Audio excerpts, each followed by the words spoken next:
The incidents were limited to a handful of apartment complexes, and the mayor said our dedicated police officers have acted on those concerns. A handful of problems. Only, Martha, do you hear yourself? Only a handful of apartment complexes in America were taken over by Venezuelan gangs. So it's okay to take over apartment complexes, correct?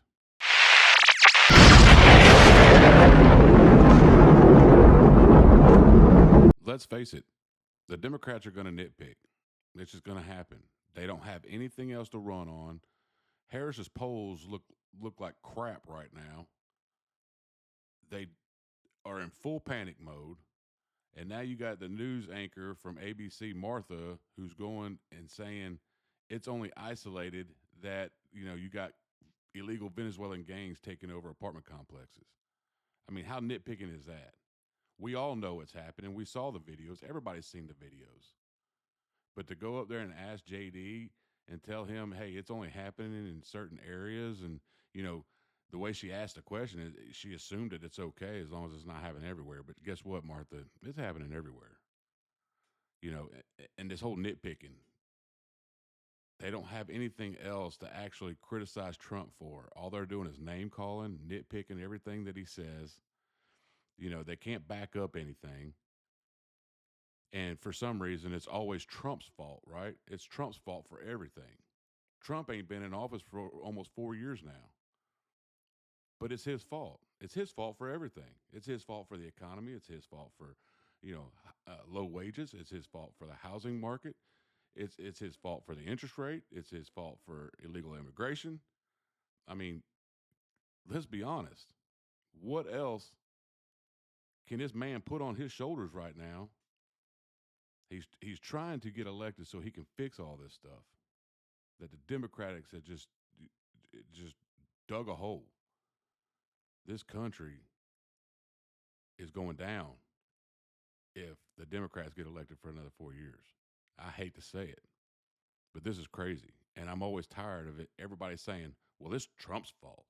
And Donald Trump is the problem and not Kamala Harris's open border. Americans are so fed up with what's going on, and they have every right to be. And I really find this exchange, Martha, sort of interesting because you seem to be more focused with nitpicking everything that Donald Trump has said rather than acknowledging that apartment complexes in the United States of America are being taken over by violent gangs. I worry so much more about that problem than anything else here. We've got to get American communities in a safe space again. And unfortunately, when you let people in by the millions, most of whom are unvetted, most of whom you don't know who they really are, you're going to have problems like this. Kamala Harris, 94 executive orders that undid Donald Trump's successful border policies. We knew this stuff would happen. They bragged about opening the border, and now we have the consequences, and we're living with it. We can do so much better, but frankly, we're not going to do better, Martha, unless Donald Trump calls this stuff out. I'm glad that he did. Who out there actually thinks that we're going to do better for another 4 years with the Democratic Party elected, especially Harris elected? Please, by all means, leave a comment down below. If you actually think we're going to do better with Kamala Harris as our commander-in-chief, by all means, I want to hear about it. And give me some good reasons, too. So let's look at the reasonings why we should not elect Kamala Harris. She is the last person in the room voting and determining what happens with our country. She is always the last person. It's been well documented that she's been the last person in the room. As a matter of fact, I'm going to show you a video coming up next where she actually admits she's the last one at the table. She's the last one giving her input, and the decisions are made based on her opinions and her beliefs. Okay, and every decision that Biden and Harris have made in the last 4 years has not helped anybody. I mean, America, 4 years ago, everybody had more money in their pocket. Everybody could afford to eat. Everybody could, had high-paying jobs or good-paying jobs, so to speak. Okay, the cost of buying houses is through the roof. I mean, there was a poll taken that now Americans have to make 80% more than they did 4 years ago just to even afford to buy a home. How can somebody do that? How can a young person and a young family do that and still maintain a family? Still feed them, still pay, insurance, vehicles. Is ridiculous. It's by far ridiculous. And then you also got to look at Biden and Harris's policy. This whole, withdrawing from Afghanistan, letting people in by the millions, through our border. You got 13,000 convicted felons for murder and several more thousands and thousands of illegal immigrants who are convicted of rape. Why would we want that in our communities? Why would we? Please let me know down in the comments if you agree to let just anybody walk across our border. Please, by all means. I would love to have that communication. Would love to have it. So I want to show you, check out this next video where Kamala sits down on The View and several other places where she's asked about whether or not she would change anything if we're elected between Joe Biden and herself, if she regretted anything, if she could do anything differently. Check this out. Would you have done something differently than President Biden during the past 4 years? There is not a thing that comes to mind. I stood there on the tarmac watching you check your watch. The chaotic and deadly U.S. evacuation from Afghanistan stunned Americans and the world and cost the lives of 13 U.S. soldiers. Would you have done something differently? There is not a thing that comes to mind. More than 13,000 illegal immigrants convicted of murder have been caught at the border and then released into the United States. An Afghan national is in custody today after being accused of plotting an election day terrorist attack. The suspect entered the U.S. on a special immigrant visa. Gut-wrenching new details in the murder of Georgia nursing student Laken Riley. The illegal immigrant suspect, who cops say committed the heinous murder, is a Venezuelan national who crossed the unsecured southern border back in 2022. Two men investigators say are in the country illegally from Venezuela are charged with capital murder in the death of Jocelyn Nungaray. A fifth illegal immigrant accused of attacking two New York City police officers over the weekend showed no remorse or regret. Would you have done something differently? There is not a thing that comes to mind. Only 18% say the economy is in excellent or good condition. US inflation has hit a new 40-year high, increasing by 9.1% over the financial year. The cost of homes have spiked. Home buyers need to earn 80% more than they did in 2020 to afford a house. Were you the last person in the room? Yes. Well, there you have it, ladies and gentlemen. Straight from the mouth. She is the last one at the table. She's the last one giving the input. She's the last one to determine how this country operates. All right, everybody, go in there, like, subscribe, leave a comment. Let us know what you're thinking out there.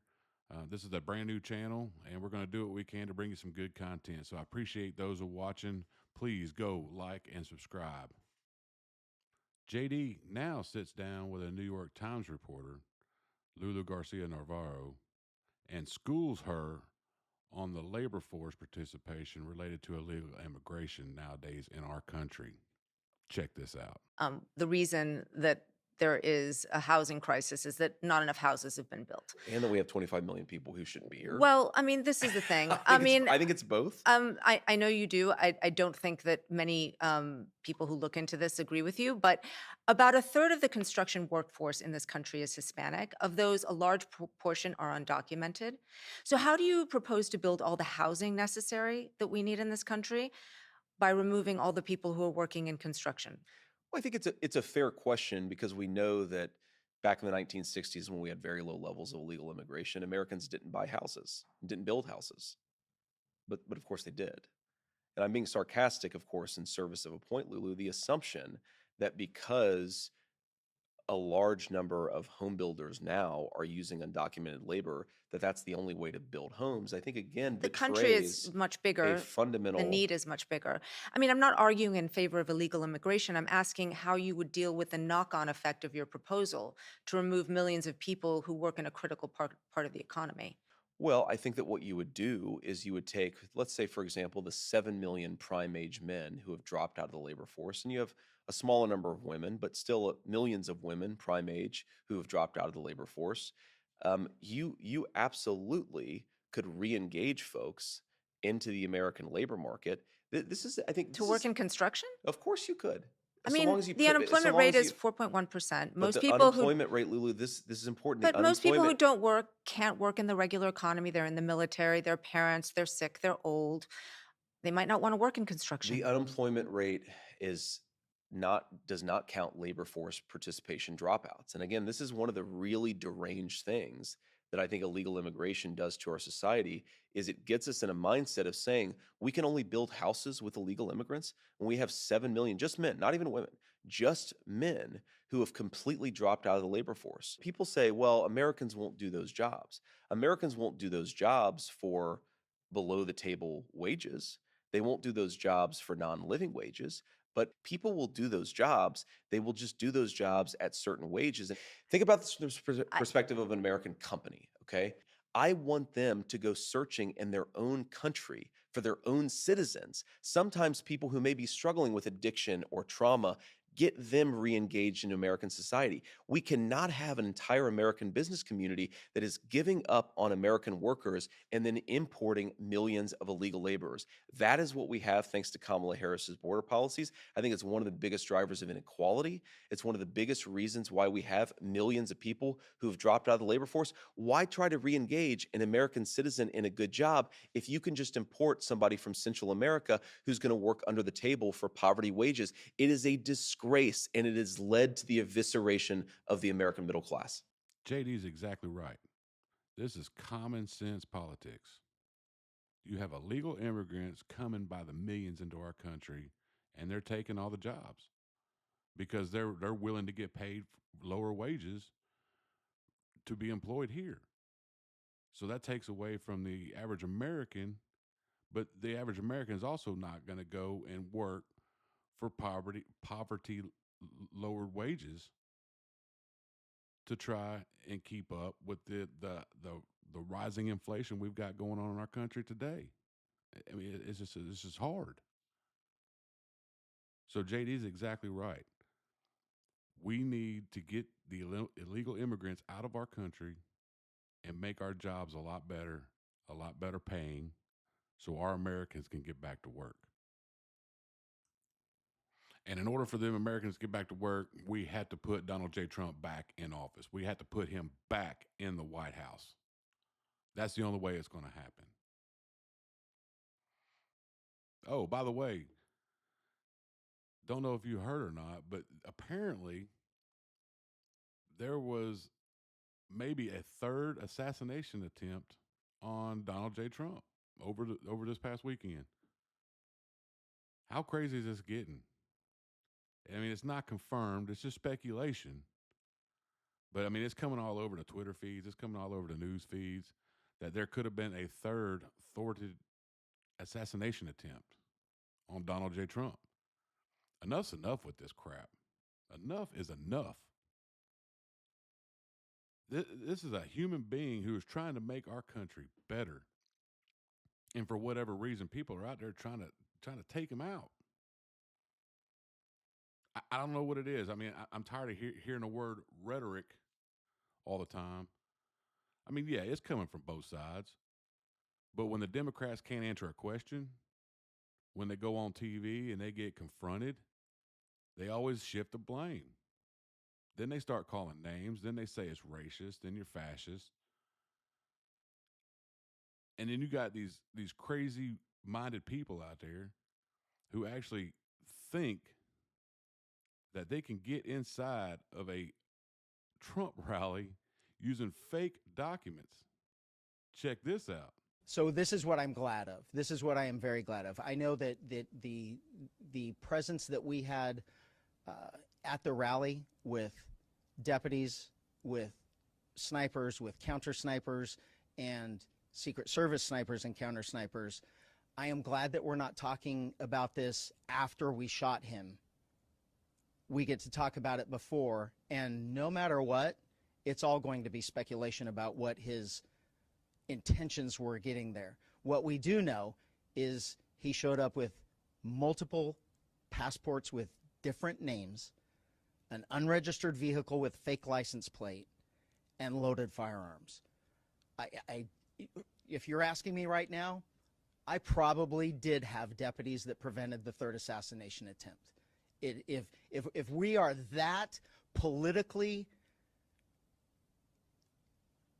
lost, that we have lost sight of common sense and reality and reason, that we can't say that, holy crap, what did he show up with all of that stuff for and loaded guns, and I'm going to be accused of being dramatic? We have a serious, serious problem in this country, because this is common sense and reason. I saw some of you there yesterday. You didn't have guns and fake IDs.